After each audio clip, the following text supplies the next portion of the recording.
80厘米以上的大师奖杯梭撸是很多钓鱼爱好者的梦想。温尼伯湖南部盆地就是最好的目的地。9年来，杨哥在温尼伯湖不知钓过多少条大师奖杯梭撸。我带的钓友也多次突破了80厘米，而我的最高纪录才76厘米。当然，钓到大师级梭撸跟运气有很大关系，同时还有一些其他技术层面的原因。今天我就跟大家探讨一下。快速 Google 一下地图，就可以了解到温尼伯湖到底有多大。我们今天讨论的范围呢，仅集中在南部盆地，这主要是从 Gimley 到巴桑贝，再到红河。由于地理位置、交通的便利性，这是迄今为止湖上最繁华的钓鱼区域。只要冰层的厚度足够安全，整个冬天在温尼伯湖冰钓就不会有错。冬天温尼伯湖经常起大风，暴风雪和极寒的天气很普遍。恶劣的天气下挪动钓点很不方便。除了钓具，我们还要带很多额外的诸如取暖设备来确保安全。尽管条件非常艰苦，但是此间钓鱼可以带来很大的好处。钓鱼的人少了，大鱼被截胡的几率就降低，这就意味着你钓到大师奖杯梭撸的机会更大。随着温度升高，天气变长，鱼在产卵前开始聚集在湖河的交叉口。3月份是一年中最好的作钓时间，但是钓鱼的越多，竞争力也就越大。3月份整个冬天的积雪会变得很厚，冰雪变软，进入湖泊非常困难，因此交通工具要求最低为皮卡车。如果你使用雪地摩托车或者 UTV， 可以更好的到达完美的钓点，并且可以避开作钓的人群，减少竞争压力。钓具选择中等硬度及快速反应的鱼竿，它使你有足够的力量与大鱼搏斗。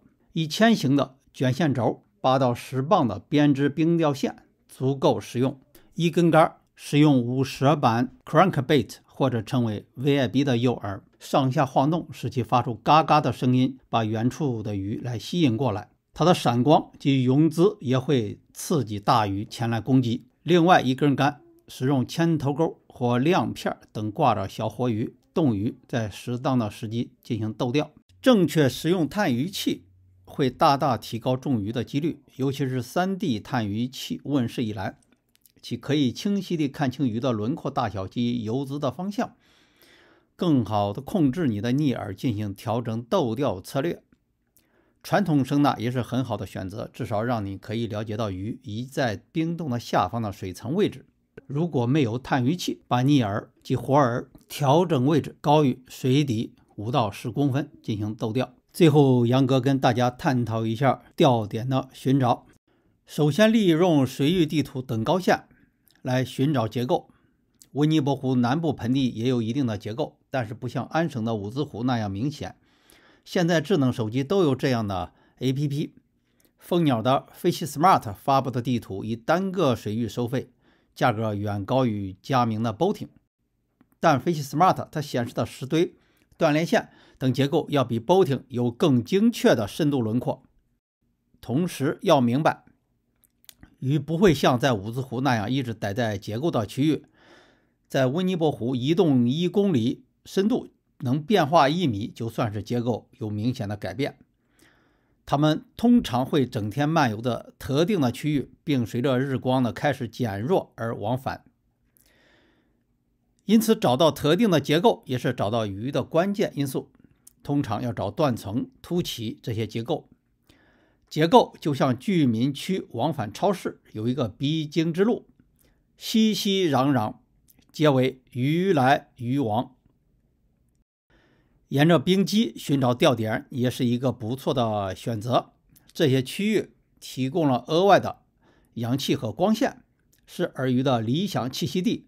大梭撸也会过来觅食，同时饵鱼也会利用冰层下方的结构来抵御捕食者，所以早晚去尝试较浅水的冰基，白天去尝试较深水区附近的冰基。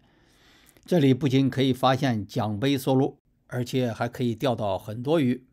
就像大多数水域一样，鱼通常在中午的时分游得更深。如果你喜欢 run and gun， 撵着鱼走，再可以从潜入深找到沿着设定的母蟹结构或者冰脊，用探鱼器探测鱼的信号。如果你在1-2个小时之内钓到1-2条大鱼，那条鱼很可能还会回来。如果你有精力和决心去 run and gun 追寻它们，如果你没有探到太多的鱼，或者半天没有发现任何大小的鱼，那么建议你动起来 run and gun 直到发现鱼。目标就是探鱼器下方最好有那么1-2条鱼。红河不时地往温尼伯湖排污水，所以要避开浑浊的水区，找到水质清澈的地方也是个不错的开始。发现水浑不要犹豫，换地方。温尼伯湖是任何人都可以征服的地方。这一次我终于获得了79厘米的梭卢，也懒得去申请 Master 奖杯，因此80厘米以上的梭卢至今还是我奋斗的目标。周密计划、更多的装备和一些耐心是必须的。